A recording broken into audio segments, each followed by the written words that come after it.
This is Community Radio Networks.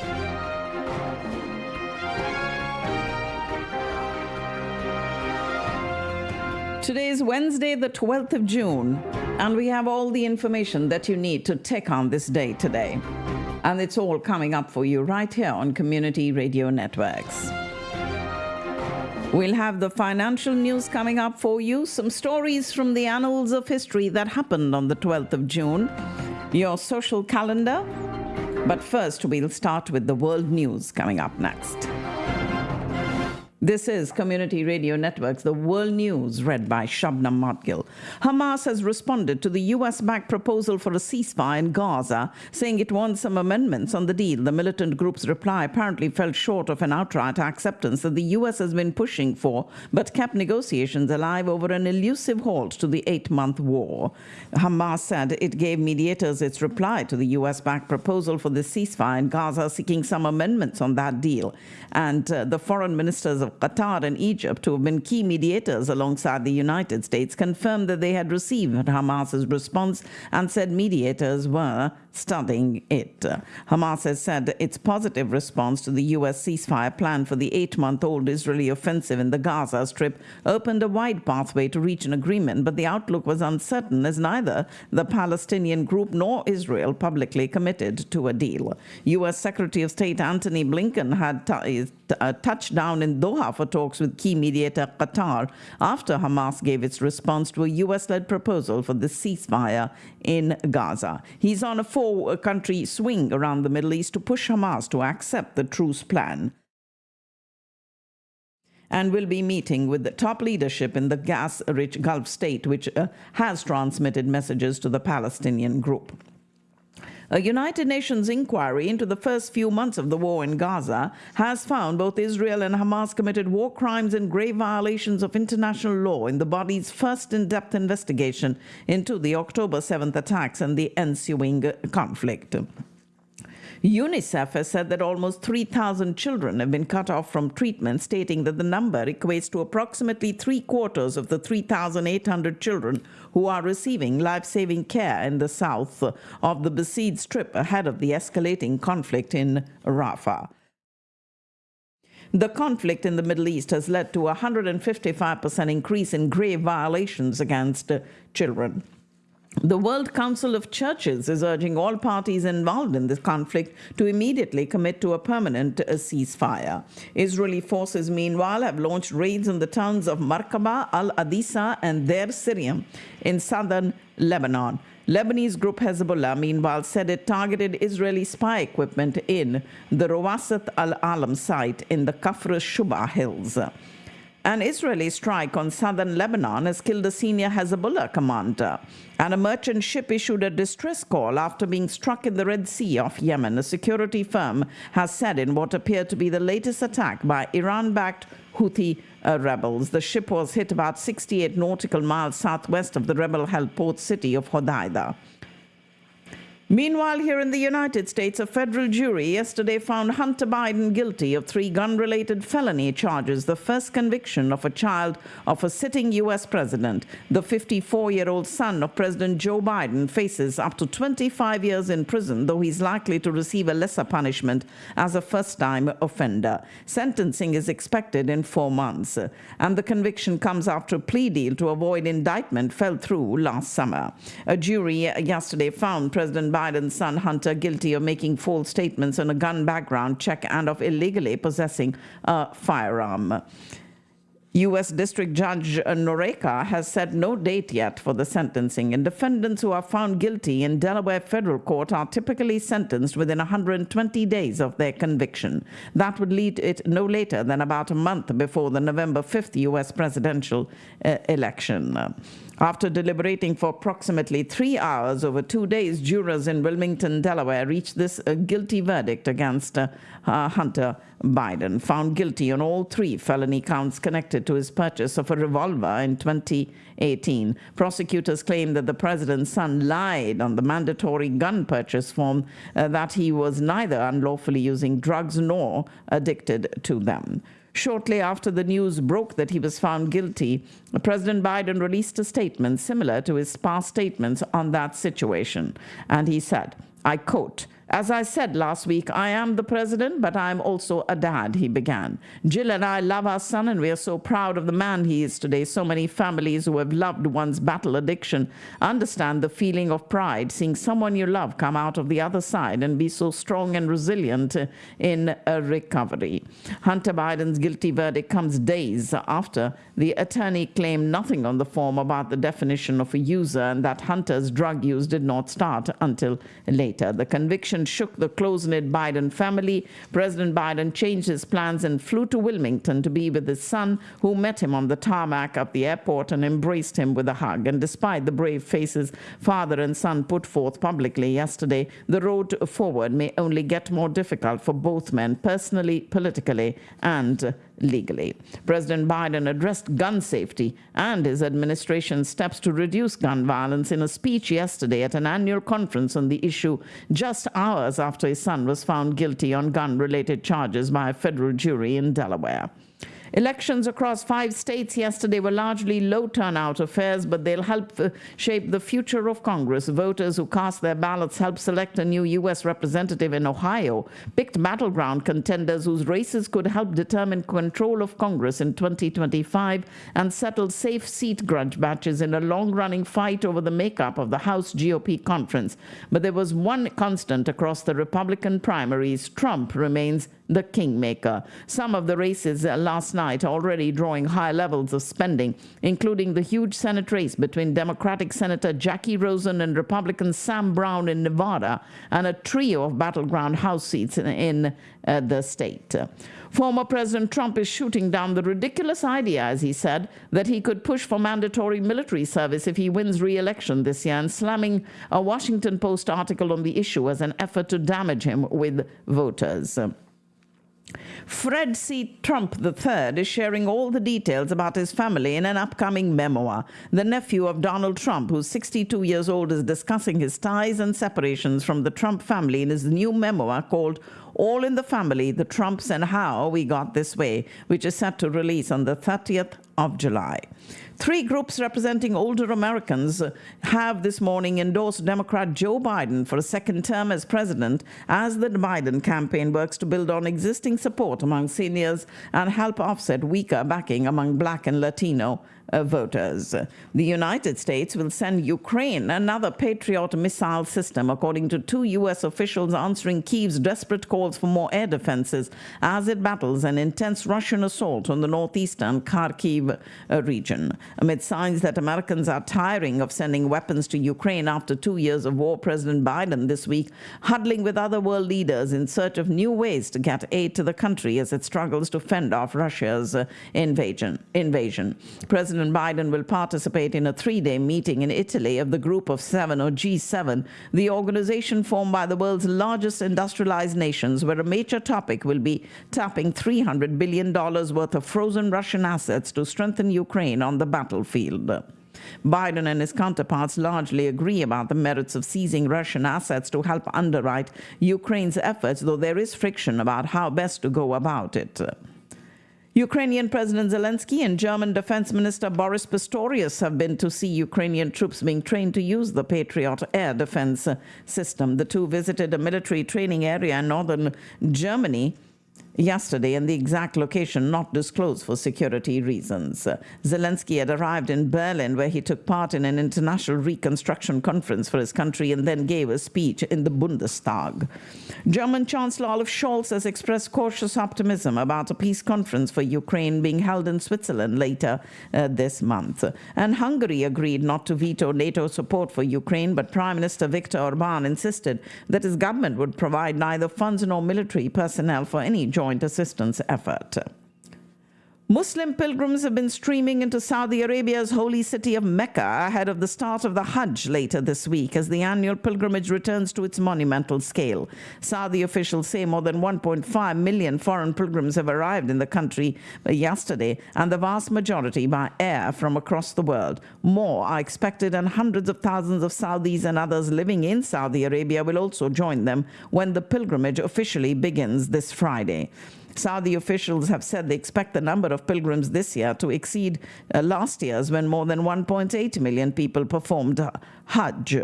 And the pilgrims included 4,200 Palestinians from the occupied West Bank who arrived in Mecca earlier this month. Hundreds of thousands flocking to the Saudi holy city of Mecca for the Hajj pilgrimage unfolding this year in the shadow of the Gaza conflict. Malawi's Vice President Saulus Chilima and 9 others have died when the small military plane they were traveling in crashed in bad weather in the mountainous region in the north of the country. This was officially said by the president, and that happened last night. President Lazarus announced that the wreckage of the plane that went missing had been located after a search of more than 24 hours in thick forests and hilly terrain near the city of Mzuzu. And we do also have South Africa's third biggest political party, led by former President Jacob Zuma, that has filed legal papers seeking to halt the first sitting of Parliament scheduled for this Friday to elect the country's president. Zuma's party has said none of its 58 newly elected lawmakers will attend the sitting. The party earlier filed objections with the Independent Electoral Commission, alleging widespread irregularities in national elections last month. 4 American college instructors were stabbed in northeastern China yesterday. The victims' instructors from Iowa's Cornell College, who are part of an exchange program with Beihua University, were visiting a public park in Jilin when the attack occurred. A 55-year-old suspect was arrested, and no motive has been released. Vietnam's newly elected leader says relations with China are a priority, but that the two nations need to respect each other's maritime rights and interests. To Lam, who took office 3 weeks ago, made the remarks during a meeting with Chinese Ambassador Xiong Bo in Hanoi yesterday, and also called on China to further open its market for Vietnamese produce, and said Hanoi stands ready to boost bilateral exchanges, including between high-ranking officials. India this morning said it had urged Russia to return Indian citizens recruited by Russia's army after 2 were killed recently in the war in Ukraine. Sri Lanka and Russia held talks last month to resolve the issue of Sri Lankans fighting alongside Russians in the war against Ukraine, after at least 16 were reported missing in action. The South Asian island nation said its citizens had been duped into traveling to Russia with promises of good salaries and perks, including Russian citizenship. And Nepal asked Russia to send back hundreds of Nepali nationals who were recruited to fight against Ukraine. At least 14 Nepali nationals have died in Ukraine. And several Indians are feared to be among at least 41 people killed in a devastating fire at a building in the southern Mangaf district of Kuwait. The blaze broke out early this morning, reportedly in a kitchen on a lower floor, and quickly spread through the building, trapping many inside. Kuwaiti Deputy Prime Minister said that 41 people have been killed in this incident, and 10 Indian nationals, 5 Keralites, were among those killed in the fire. However, some media reports suggest that there may be even more. The building reportedly housed around 195 laborers, including workers from Kerala and Tamil Nadu. External Affairs Minister S. Jaishankar has expressed shock over this incident and said the Indian ambassador has gone to the camp. Indians constitute 21% of the total population of Kuwait and 30% of its workforce.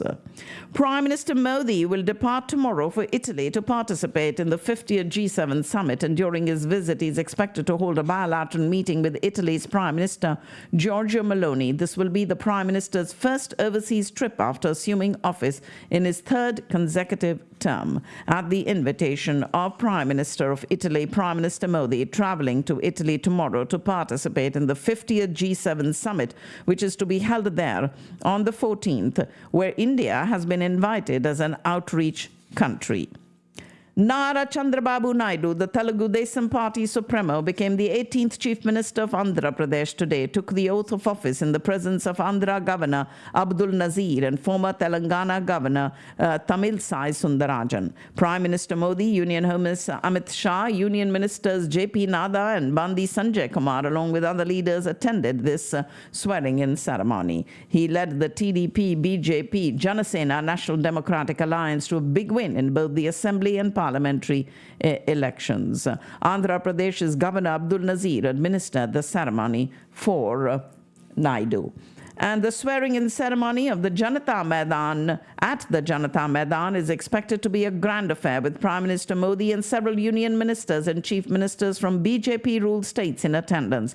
The event is also expected to draw a crowd of about 30,000 people, with extensive security arrangements in place, including 67 platoons of police and other security units to ensure a smooth and safe ceremony.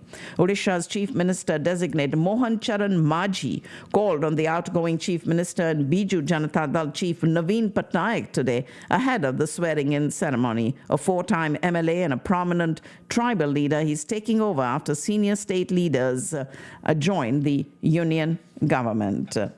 Though the LGBTQ community featured in election manifestos, there are no openly queer members of parliament in India. 108 out of the 543 newly elected MPs in the 18th Lok Sabha have been vocal about LGBTQIA+ issues, a digital archive of policies and policymakers supporting India's queer community.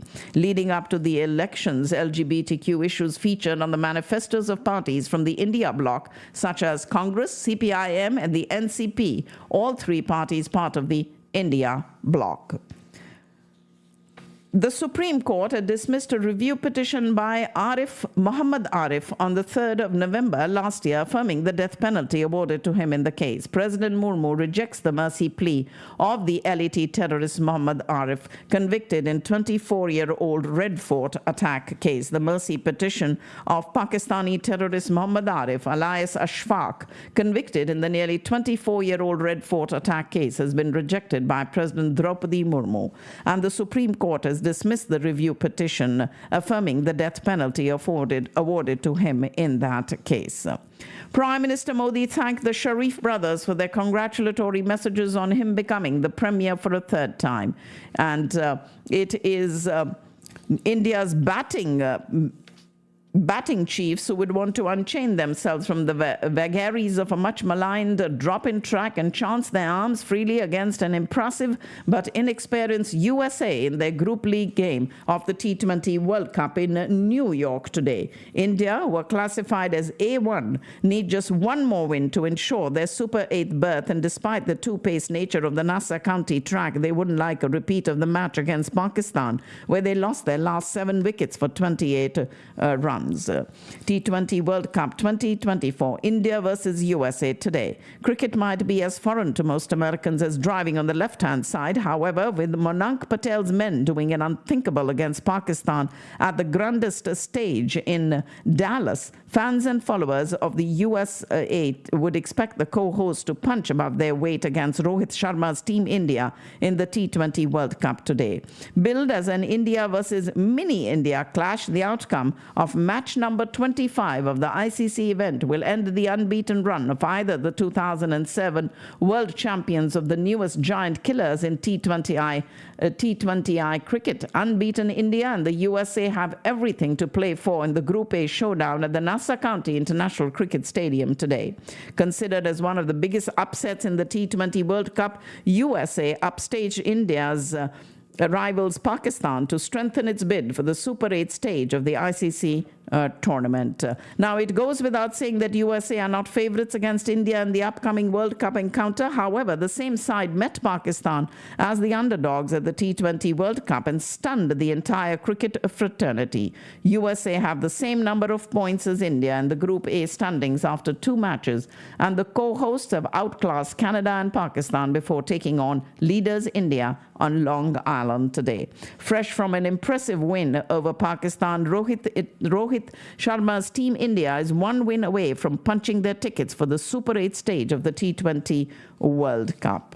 And Babar Azam's Pakistan recorded that comfortable win over Canada yesterday to remain alive in the Super 8 race. The 2009 world champions improved their net run rate after registering the first win of the 2024 World Cup. And if India beat the USA and the co-hosts lose all of their remaining games, Pakistan can then take the second spot by recording a massive in its final group game. Mohammad Rizwan and Captain Babar Azam starred as Pakistan stayed alive at the T20 World Cup with that 7-wicket win over Canada yesterday. The government in Islamabad and the opposition traded barbs in the Senate over distribution of standing committees, with the opposition threatening to boycott the committees and the government insisting that the committees would function even without the opposition. And in an apparent U-turn from its earlier assertions that the former ruling party would only talk to empowered stakeholders and not the toothless ruling coalition, PTI founder Imran Khan ordered the party's top brass to reach out to the government for a dialogue to end the political impasse. And just a day before the announcement of the federal budget, Pakistan People's Party, a major partner in the ruling coalition, has blamed the PMLN government for not taking PPP's input at all while preparing the annual budget and wondered if it still wanted the allies' support. Punjab police this morning sought the 7-day physical remand of anchor person Imran Riaz, who was arrested at the Lahore airport last night and taken into custody at the Allama Iqbal International Airport while he was departing for Saudi Arabia for Hajj, and later presented before a judicial magistrate. And according to the FIR, he has been accused of abuse of trust. Ladies and gentlemen, that's all I have in the world news for you, but I do have financial news, and that's coming up in a separate segment in just a minute. Stay with us right here on Community Radio Networks.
And now, ladies and gentlemen, I do have all your financial news for today. And today is Wednesday, the 12th of June. And we have just now received, just a few minutes ago, a consumer price inflation report. And the inflation has cooled last month, according to this new report that has just come out this morning, delivering a welcome piece of news just hours before the Federal Reserve is set to make its latest announcement on interest rates. Consumer prices rose 3.3% from a year earlier, slowing from April's 3.4% rate. Also, this according to the Bureau of Labor Statistics' latest Consumer Price Index report that was just released. On a monthly basis, prices were flat, a slower pace from April's 0.3% gain. Today, investors will digest one of the most important data points that will shape future Federal Reserve interest rate policy with these results. Investors are bracing for Federal Reserve officials this afternoon to dial back estimates of interest rate cuts in 2024.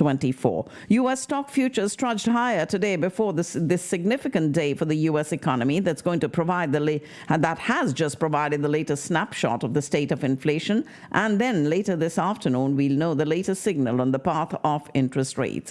S&P 500 futures built on its 27th record close of the year, rising 0.1%. Futures on the tech-heavy NASDAQ 100 rose 0.2%, also pointing to gains after a record close for the index, and Dow Jones Industrial Average futures gained 0.1%. Wall Street is set for a 1-2 punch today with these latest readings. Apple has become the first brand to cross that $1 trillion in brand value, a 15% jump from last year, while chipmaker NVIDIA's value has nearly tripled. The iPhone maker retained its crown as the world's most valuable brand for the third straight year this year, followed by Alphabet's Google at $753 billion, and then Microsoft at $713 billion. One of the world's biggest tech ETFs looks poised for a shakeup after NVIDIA Corporation catapulted past Apple Inc. in size. Oracle Corporation reported better than expected bookings and announced partnership deals with tech rivals, giving a boost to Chairman Larry Ellison's effort to redefine the software maker as a major competitor in the business of cloud computing. The company, known for its database software, is focused on expanding its cloud infrastructure unit, which rents computing power and storage, to compete with Amazon.com Inc., Microsoft Corporation, and Alphabet Inc.'s Google. And while this division produces a small portion of total sales, investors view it as Oracle's major future growth bet.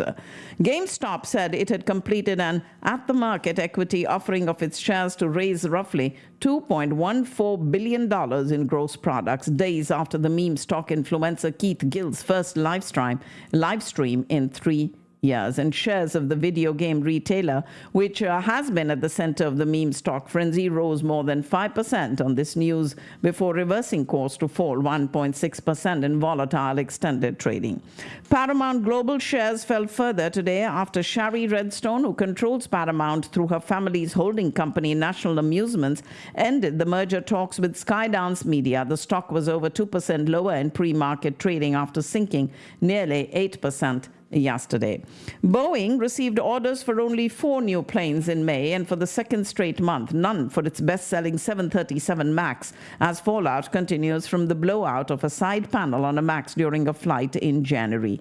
The results released yesterday compared unfavorably with Europe's Airbus, which reported net orders for 15 planes last month, 27 sales but 12 cancellations. Bus company Coach USA, owner of the Mega Bus brand, filed for bankruptcy, saying it was unable to recover from a decline in ridership brought on by the pandemic. The company owes creditors between $100 and $500 million, according to its Chapter 11 petition filed yesterday in Wilmington, Delaware. In a sweeping change that could improve millions of Americans' ability to own a home or buy a car, the Biden administration proposed a rule to ban medical debt from credit reports. The rule, announced by Vice President Kamala Harris and the Consumer Financial Protection Bureau Director Rohit Chopra, comes as President Joe Biden beefs up his efforts to persuade Americans his administration is lowering costs, a chief concern for voters in the upcoming election. And this week, current President Biden and former President Trump's campaigns are gearing up to romance corporate America with their visions of the country's economic future. It seems that Elon Musk is having a bit of a hard time selling his Teslas. The stockpile of unsold Teslas sitting in lots is so large that the report says Tesla produced over 433,000 vehicles, but only delivered 386,000. That means there are about 47,000 extra Teslas around, more than double what it was a year ago, and its biggest imbalance to date.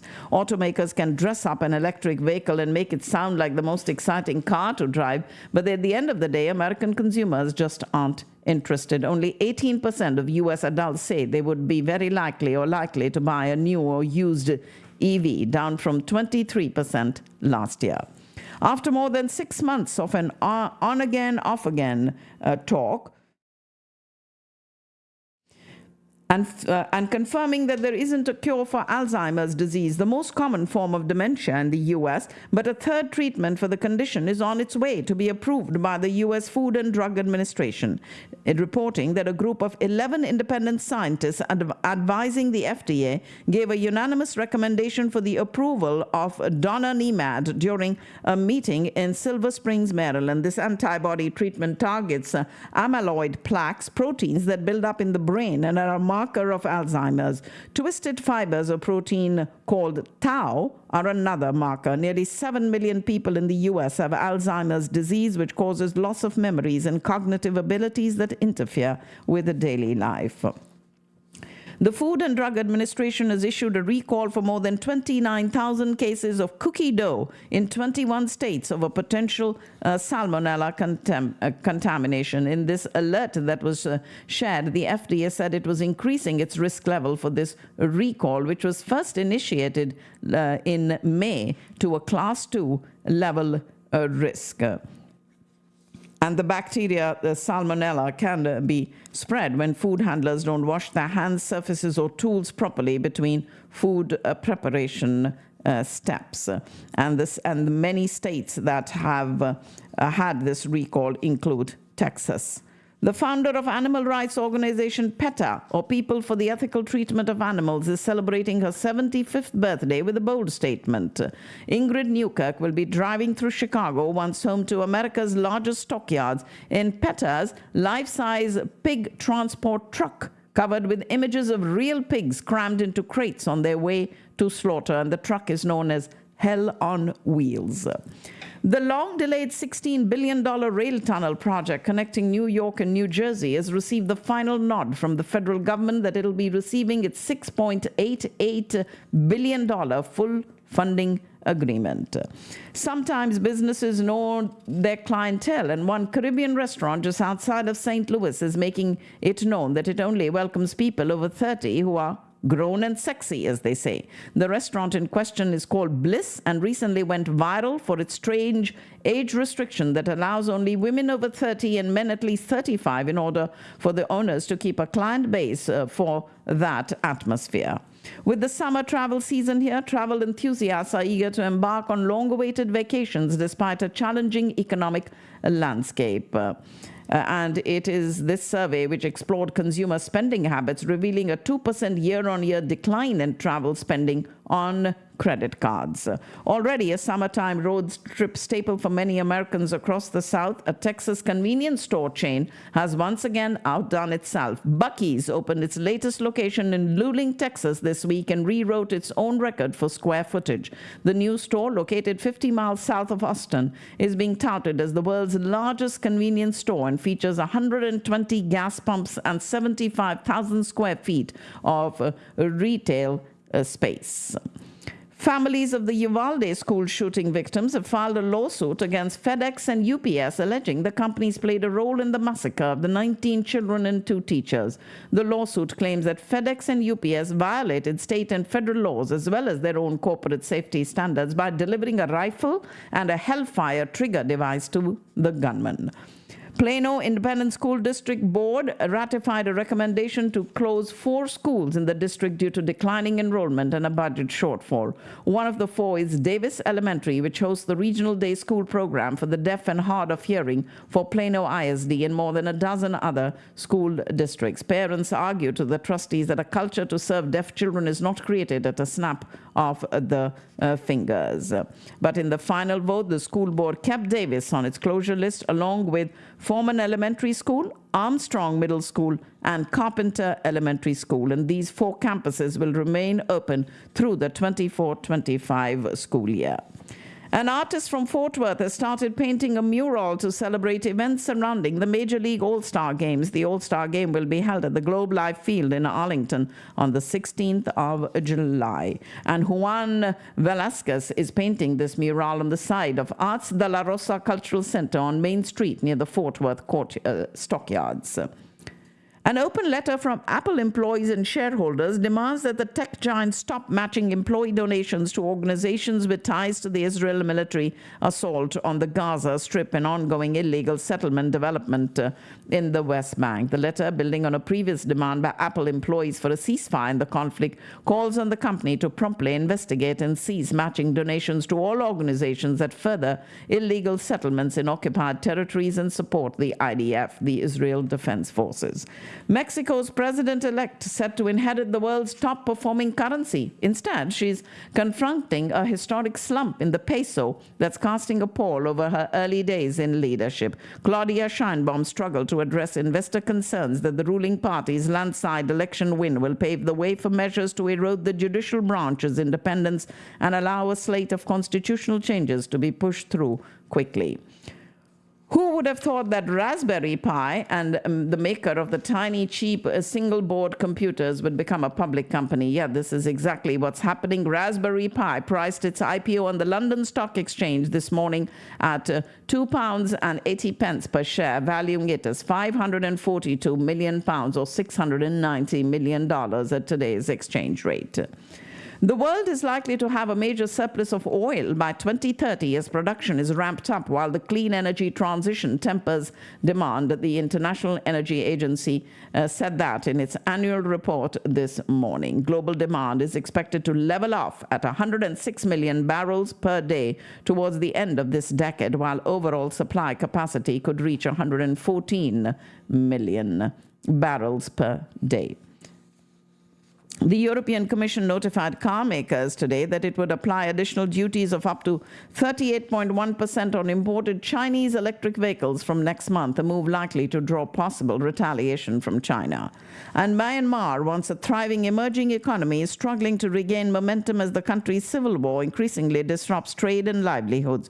World Bank economists estimate the country's economy grew at a 1% annual pace in the year that ended in March, more slowly than earlier expected.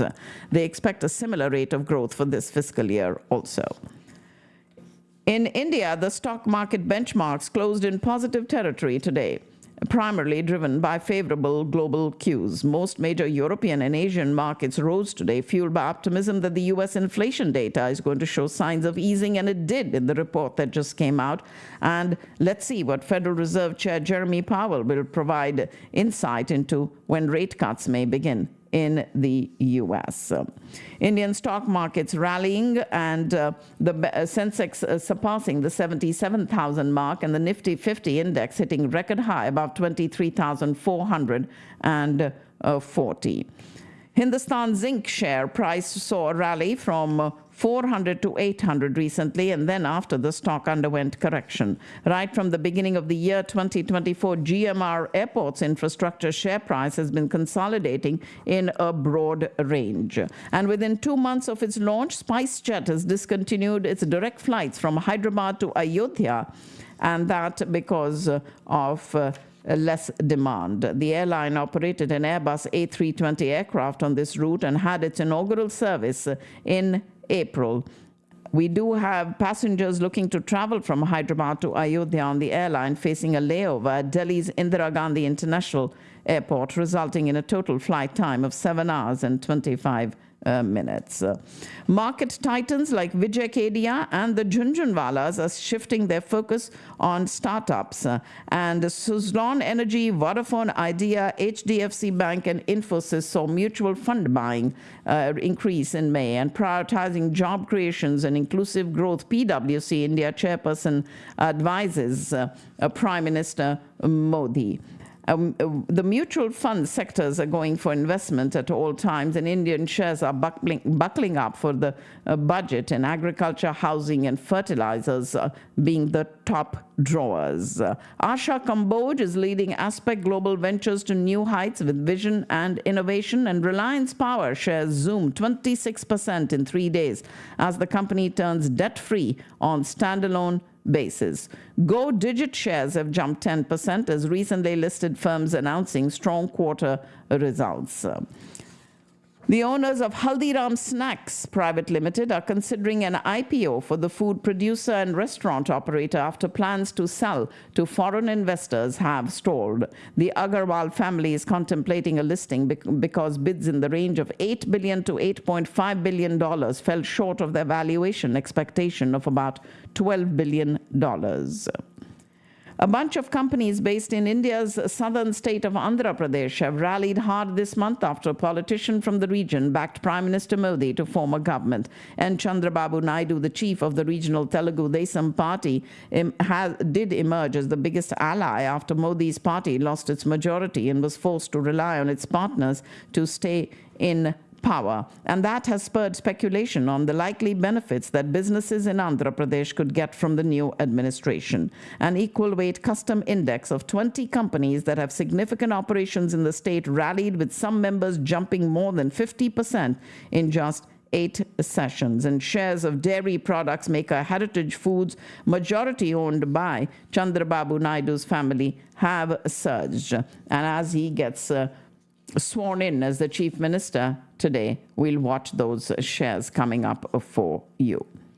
Welcoming to the ultimate guide to budget terms, Gen Z edition, as the B-Day is here and Pakistan is buzzing with economic chatter and financial jargon. The coalition government will present the country's budget for the fiscal year 24-25 today as it looks to strengthen the case for a new bailout deal with the International Monetary Fund. Pakistan's public debt increased by around 4.64 trillion Pakistani rupees in the first 9 months of the outgoing fiscal year, despite a slowdown in the rate of accumulation. Cash-strapped Pakistan witnessing the highest ever single-year increase in tax exemptions and concessions, and Pakistan's external account improved considerably as the current account deficit narrowed down significantly. The federal cabinet in Islamabad approved the Digital Nation Pakistan Act 2024 to establish the National Digital Commission and Pakistan Digital Authority in a bid to ensure the digitization of the economy and promote e-governance. The Supreme Court ordered the relocation of restaurants out of the National Park area within a period of 3 months, including the most frequented eatery Monal, perched atop picturesque Margala Hills. Headed by the Chief Justice of Pakistan, Qazi Faiz Isa, a 3-judge Supreme Court had taken up an appeal against this judgment of the Islamabad High Court regarding the sealing and taking over the possession of the Monal restaurant. And ladies and gentlemen, that's all I have in the financial news for you, but I do have the final segment of our program coming up in just a minute. Stay with us right here on Community Radio Networks.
नमस्कार, मैं Divyansh Srivastava. Let's go ahead and now get you the final segment of our program.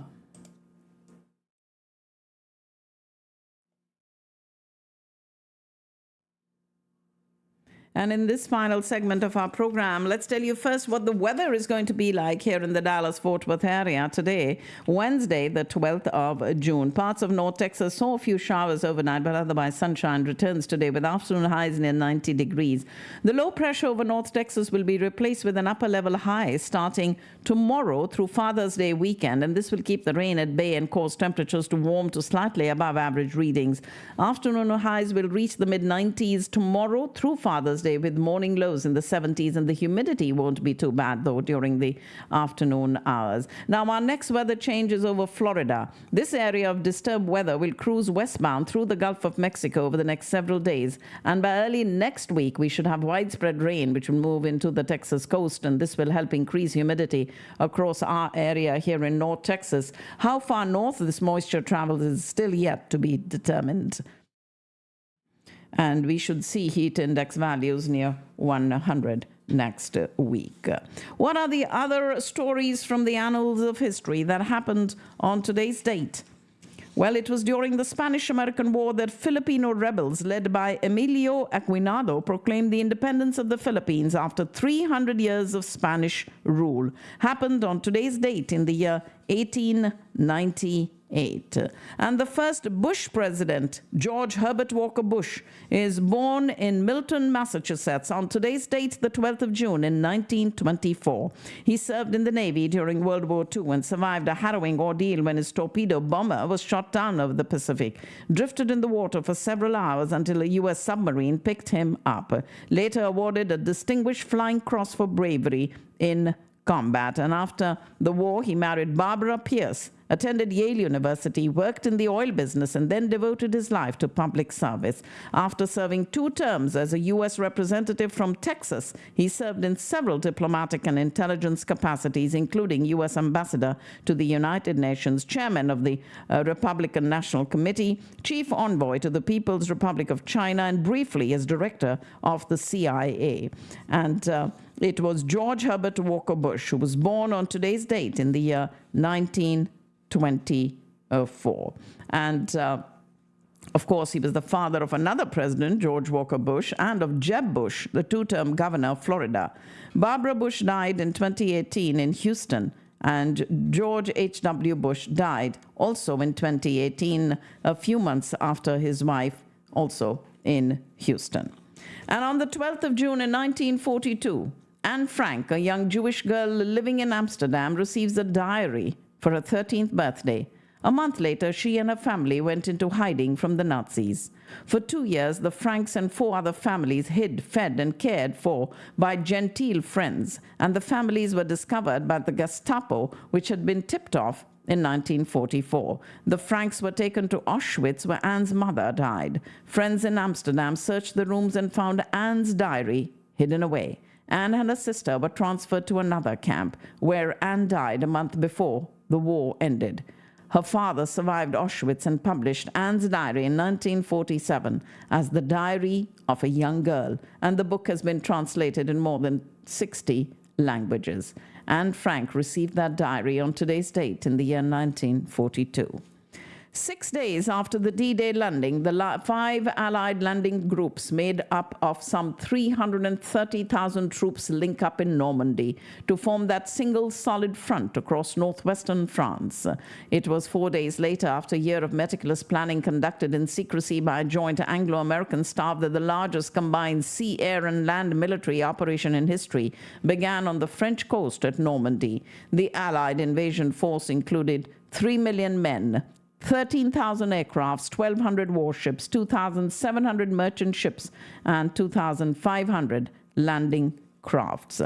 And during the next 6 days, Allied forces in Normandy moved steadily forward in all sectors against fierce German resistance. And on today's date, the 12th of June, the 5 landing groups met up, and Operation Overlord, the code name for the Allied invasion of northwestern Europe, proceeded as planned. On the 12th of June in 1974, Little League Baseball, Inc. announces its decision to defer to the changing social climate and allow girls to play ball. The change comes after the organization lost a series of lawsuits in the state of New Jersey and faced growing legal challenges in other states. And so girls were allowed to play in the Little League Baseball on today's date in the year 1974. Indira Gandhi, the Prime Minister of India, is found guilty of electoral corruption in her successful 1971 campaign, and despite calls for her resignation, she refused to give up India's top office and later declared martial law in the country when public demonstration threatened to topple her administration. The daughter of Jawaharlal Nehru, the first Prime Minister of India, she became a national political figure in 1955 when she was elected to the executive body of the Congress Party. In 59, she served as president of the party, and in 64 was appointed to an important post in Prime Minister Lal Bahadur Shastri's ruling government. She was convicted of election fraud on today's date in the year 1975. A stunningly large and diverse crowd descended upon New York City's Central Park on 12th of June in 1982, demanding nuclear disarmament and an end to the Cold War arms race. By the end of the day, estimates placed the number of attendees at over 1 million, making it the largest disarmament rally in American history. The US and the Soviet Union had been in the arms race since World War II, and the Cold War felt particularly hot in the early 1980s. Taking office in 1981, President Reagan was that staunch proponent of building up America's nuclear arsenal and vehemently opposed the idea of disarmament treaties. His rhetoric gave new life to an anti-war movement which had been relatively quiet since its heyday in the late 60s and early 70s, when protesters fought against the Vietnam War and accompanying draft. And so it was 1 million people that demonstrated in New York City against nuclear weapons on the 12th of June in 1982. That rally and the UN special session did not immediately lead to new disarmament treaties, but 5 years later, the US and the USSR signed the Intermediate Range Nuclear Force, the INF Treaty, the first time in history that the superpowers had agreed to shrink their nuclear stockpiles. And on the 12th of June in 1987, in one of his most famous Cold War speeches, President Ronald Reagan challenges Soviet leader Mikhail Gorbachev to tear down the Berlin Wall, a symbol of the repressive communist era in a divided Germany. In 1945, following Germany's defeat in World War II, the nation's capital of Berlin was divided into 4 sections, with the Americans, British, and French controlling the western region, and the Soviets gaining power in the eastern region. And it was President Reagan on today's date in 1987 challenged Gorbachev to tear down this wall. And he had been in office since 1985 and stepped down from his post as Soviet leader in 1991. And Reagan, who served 2 terms as president from 81 to 89, died in 2004 at the age of 93, and Gorbachev died in 2022 at the age of 91. And then on today's date, in 1994, Nicole Brown Simpson, the famous football player O.J. Simpson's ex-wife, and her friend Ron Goldman are brutally stabbed to death outside Nicole's home in Brentwood, California, in what quickly became one of the most highly publicized trials of the century, with overwhelming evidence against him, including a prior record of domestic violence towards Brown, that O.J. Simpson became the chief suspect. And although he had agreed to turn himself in, he escaped with his friend A.C. Cowlings in a white Ford Bronco on the 17th of June, carrying his passport, a disguise, and $8,750 in cash. His car was spotted that afternoon, but he refused to surrender immediately. Threatening to kill himself, he led police on a low-speed chase through the freeways of Los Angeles as the entire nation watched on television. Eventually, he gave himself up at his home in Brentwood. And in 2007, he ran into legal problems once again when he was arrested for breaking into a Las Vegas hotel room and taking sports memorabilia, which he claimed had been stolen from him at gunpoint. In 2008, he was found guilty of 12 charges related to the incident, including armed robbery and kidnapping, and sentenced to 33 years in prison. Released in 2017, died of cancer in 2024 in April of this year. and we're talking about O.J. Simpson. As Latin music blared inside Pulse, one of Orlando's biggest nightclubs, on the 12th of June in 2016, a gunman forced his way inside and opened fire on the predominantly gay crowd. In the end, 49 people were dead and dozens more injured in what was at the time the deadliest mass shooting in modern U.S. history. And when this 29-year-old gunman Omar Mateen of Fort Pierce, Florida, entered the club with an AR-15 type assault rifle and a handgun, the nearly 300 people inside were winding down their Latin-themed night of dancing. When the first shots rang out, many described not noticing, thinking the bangs were part of the songs, until people started to fall the floor and others ran in terror. Some hid in the bathrooms. And 7 months after the attack, Noor Salman, the Omar Mateen's wife, was charged with obstruction of justice for making contradictory statements to the FBI and aiding and abetting for allegedly ignoring her husband's connections to ISIS. The FBI believes she may have known of his plan, and she, though, in 2018 was found not guilty. Meanwhile, Mateen had been interviewed by FBI officers twice in 2013 after making comments to co-workers about his connections to ISIS. He was questioned again in 2014 about a potential connection to Monar Mohammed Abu Salha, an American suicide bomber who had attacked in Syria. And it was during that attack on the Pulse nightclub in Orlando on the 12th of June in 2016 that he got spooked by police. He had been interviewed, and his family said that he had shown anger towards two gay men before the attack. Evidence discovered in the years after the attack shows that this may have been a planned act of terrorism and may have had a different target, a Disney complex, before he got spooked by police. So, ladies and gentlemen, these were some stories from the annals of history that happened on today's date. I would like to thank the supporters of community radio networks. We have huge thanks going out to Discount Power, to Houston EB5, the Ahluwalia Law Offices, Wyndham Hotel in Irving, Digital X-Force, Kinzer Law, My Kolachi, Ruchi Palace by My Kolachi, Shri Vimal, Vimal's Venue, Eggholic, Mystic Mandala, and Flash Brush Productions for their support of community radio networks. We do want you all to know that tomorrow we have Hassan Sumro Entertainment presenting Up Close and Personal at the Sheesh Lounge in the Colony. Tomorrow at 7:30, Shehzad Nawaz is going to be live in a meet and greet out there. For those of you who'd like to attend that or would like to support this event, please call Hassan Sumro. His number is 972-333-4801. Also announcing the Immigrant Journey Awards Gala that is happening on Friday, the day after tomorrow, celebrating Immigrant Heritage Month. It's happening at the Communities Foundation of Texas on Caruth Haven Lane in Dallas. And then we do have Badshah in town this Friday in his Pagal Tour at the Curtis Culbert Center, brought to you by 360 Shows and Diamond Productions.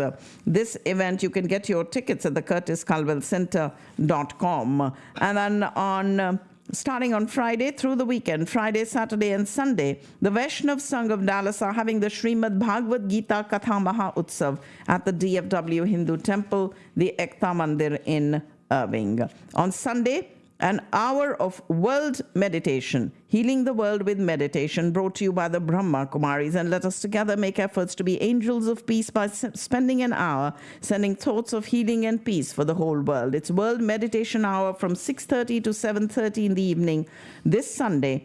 And you can register at the Brahma Kumaris website, bkdallas.org. A-Cube Media is proudly presenting Shreya Ghoshal live, and that is happening this Sunday at 7 o'clock at the Curtis Culbert Center. Your tickets are available at sulekha.com as well as at Curtis Culbert Center International Day of Yoga, Burnout to Balance, a day filled with activities for the body, mind, and the soul. This is a free event on the 22nd of this month from 8 to 4 at the Collin College Conference Center on Wade Boulevard in Frisco. Mahatma Gandhi Memorial of North Texas, in partnership with the Consulate General of India, invites you to the International Day of Yoga 2024, Yoga for Humanity. And that will be happening on Sunday, the 23rd, early in the morning from 7:30 to 9:30 at the Mahatma Gandhi Memorial Plaza, and our guest of honor is the Honorable D.C. Manjunath, the Consul General of India in Houston. Also, on the 29th of this month, the Dallas Symphony Orchestra is bringing a free concert to you as a special thanks for the community's support of the Dallas Symphony Orchestra. Morton Meyerson presenting this free concert featuring the incredible talent of Dallas natives King's Return. Their infectious beats and soulful songs will capture the essence of our vibrant city on the 29th of June at 2 o'clock in the afternoon. Don't miss this unforgettable summer afternoon. And then on the 29th in the evening, Shankar Ehsaan Loy live in concert. The presentation of this legendary trio as they get ready to sweep you off your feet. Shankar Mahadevan, Ehsaan Nurani, and Loy Mendonça set the stage on fire with their electrifying music and soul-stirring melodies. This is happening at the Toyota Music Factory in Irving. And y'all must attend this unforgettable night with the legendary trio of Shankar Ehsaan Loy on Saturday the 29th. Also on the 29th, Nan's Vision is presenting Dallas's Glamorous Night with Shilpa Shetty on the 29th of June at the new Grandian Event Center in Frisco. Let me give you Nanda Tiwari's number for more information, 469-305-6836. As you all get ready to enjoy India's match against USA at the 2020 World Cup 2024 today.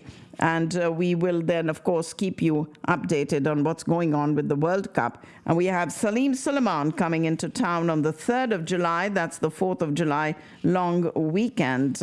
And the month of July, the 2024 Texas Super Kings opening their season against the LA Knight Riders on the 5th of July at 7:30 at the Grand Prairie Cricket Stadium. And that will take us into that league in the month of July. Ellen DeGeneres will be in town here in Dallas on the 10th of July. And we have a leadership workshop for youth happening at the Radhakrishna Temple on the 12th and 13th of July. And it's full-day events, 8:30 to 5:30, both days.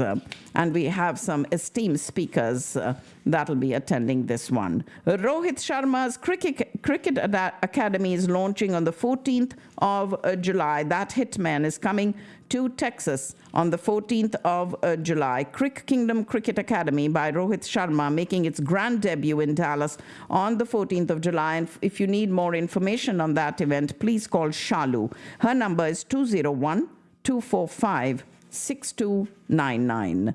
Carom Grandmasters happening on the 19th, 20th, and 21st of July. And a program called Yade, singing the songs of Kishore Kumar, Lata Mangeshkar, and Muhammad Rafi on the 10th of August at the Grand Center in Plano. 22nd August, the U.S.-India Chamber of Commerce brings you your Wellness and Workplace Conference with keynote speaker Nimesh Javeri, the Executive Vice President and Chief Impact Officer at McKesson. On the 31st of August, the India Association brings you Anand Bazaar in celebration of India's Independence Day at the Frisco Rough Riders Stadium. And Sister Shivani of the Brahma Kumaris will be in Dallas on the 8th of September from 2 to 4 at the Credit Union of Texas Event Center in Allen. And the Broadway-style show Mughal-e-Azam that you all enjoyed last year, back in Dallas this September 13th, 14th, and 15th of September. And as we get more information of events, we'll bring it to you right here on Community Radio Networks. But that's my show for today. For those of you who'd like to reach me directly, my name is Shabnam Modgil, and my number is 214-675-1754.